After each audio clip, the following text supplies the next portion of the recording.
Themes and symbols in the Waste Land. T S Eliot کی یہ نظم دا Waste land 1922 میں شائع ہوئی۔ اس میں شاعر نے بڑی مہارت کے ساتھ پہلی جنگ عظیم کی تباہی اور مایوسی کو دکھایا ہے۔ شاعر کا ایک قریبی دوست اس جنگ میں مارا گیا اور شاعر کو داغ مفارقت دے گیا۔ عزرا پاؤنڈ کے مطابق یہ نظم مغربی تہذیب اور اس کے اقدار کے زوال کی کہانی بیان کرتی ہے۔ پہلی جنگ عظیم کے بعد لوگ ارد گرد کی دنیا سے بیگانے ہوئے and they lost their sense of purpose. The symbol of the 5 disjointed parts in the wasteland. روایتی شاعر اپنی شاعری میں نظم و نسق اور قواعد و ضوابط کے پابند تھے۔ روایتی شاعری کے برعکس دا ویسٹ لینڈ ان چیزوں سے محروم ہے۔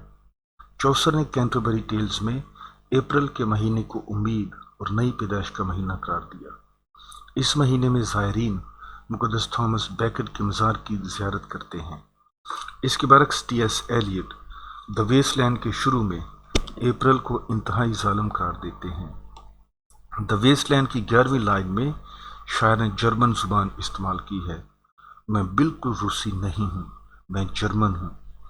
جرمن زبان میں بیان کردہ یہ لائن قدیم شاعروں کے قواعد و ضوابط سے تصادم کرتی ہے، بلکہ جرمن زبان میں بھی ادھر ادھر سے الفاظ لے کر اس لائن کو پورا کیا گیا ہے۔ جرمن زبان کے اس جملے میں فاعل یعنی سبجیکٹ ہے ہی نہیں۔ یہ جملہ شناخت کے بحران آئیڈینٹی کرائسس کا شکار ہے۔ دا سمبل آف واٹر، پانی کی علامت۔ دا ویسٹ لینڈ میں پانی پیدائش، موت اور مردوں میں سے جی اٹھنے کی علامت ہے۔ شروع میں پانی زندگی اور زرخیزی کی علامت ہے، اس کے باوجود پانی موت کی علامت بھی ہے۔ پانی کی وجہ سے مرنے سے ڈرو۔ اس میں شاعر نے شیکسپیئر کے ڈرامہ دا ٹیمپسٹ کا حوالہ دیا ہے۔ وہ اتنی مدت سے ڈوبا ہوا تھا کہ اس کی آنکھیں موتی بن چکی تھیں۔ پانی موت کی علامت ہے۔ The death by water the Waste Land کا چوتھا حصہ ہے۔ اس میں پانی کی وجہ سے موت نقطہ عروج پر جا پہنچتی ہے۔ یہ علامت ایک مرحوم فونیکی کے بارے میں ہے۔ فونیشین کو اردو میں فونیکی کہا جاتا ہے۔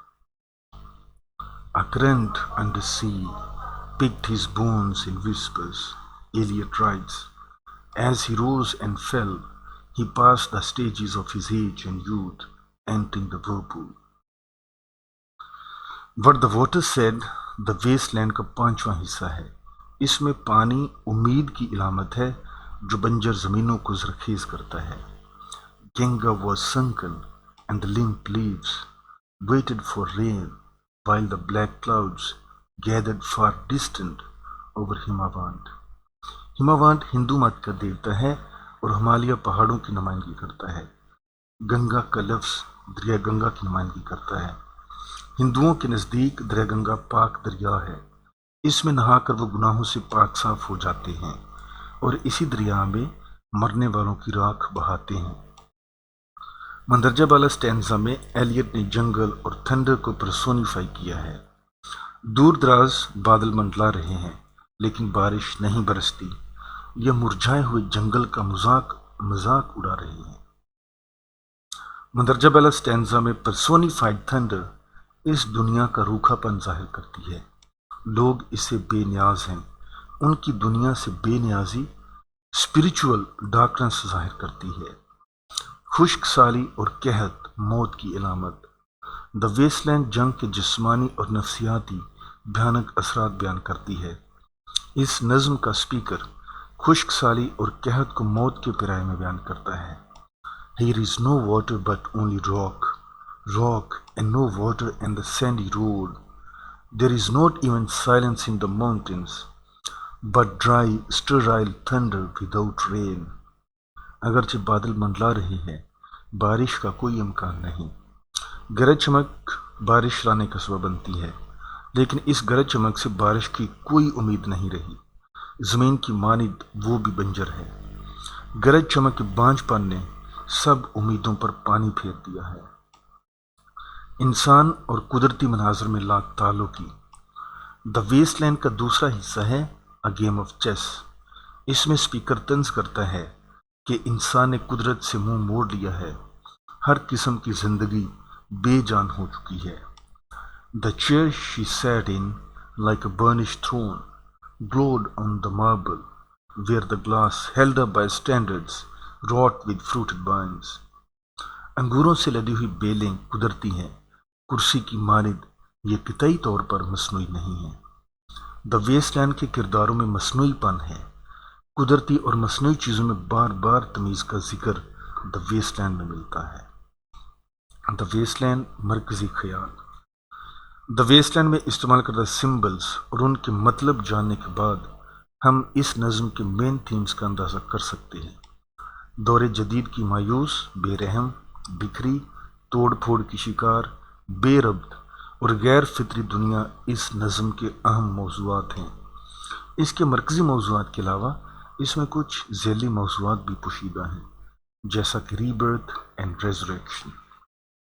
Lines 430 to 433. These fragments I have showed against my ruins. Why then ille fit you? Hieronymus mad again. مندرجہ بالا لائنیں ڈس جوائنٹڈ فریگمنٹ سے مل کر تشکیل پائی ہیں. اس ترکیب کو استعمال کر کے شاعر مختلف جگہوں کی سیر کرواتا ہے. ہر طرف تباہی اور بربادی بکھری پڑی ہے.